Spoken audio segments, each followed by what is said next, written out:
Hello guys, আসসালামু আলাইকুম। কেমন আছেন আপনারা সবাই? আলহামদুলিল্লাহ ভালো আছেন, আমরাও ভালো আছি। আজকে আরেকটি ব্লগ নিয়ে আপনাদের সামনে চলে এসেছি।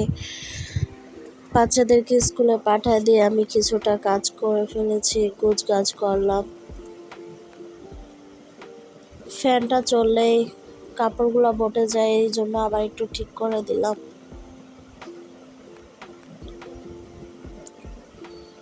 পুরা বাসাটাই খালি খালি, যদিও ভালো লাগে না, কি করব, নিজে অসুস্থ, যেতে পারি না, এজন্য বোনকে পাঠাই দিচ্ছি বাচ্চাদেরকে সাথে করে নিয়ে।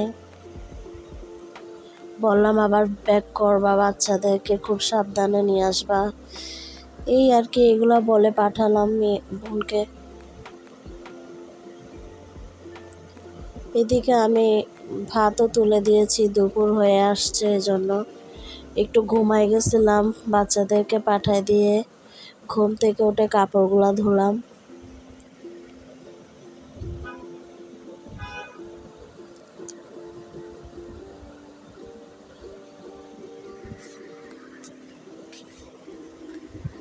এই তো রান্নাঘরের এই অবস্থা এখন আপাতত। পরে রান্না যখন করব আবার একটু এলোমেলো হবে, তখন আবার গুছিয়ে নেব, সমস্যা নাই। এখন আপাতত এতটুকুই থাক, কাজ সমাপ্ত করলাম।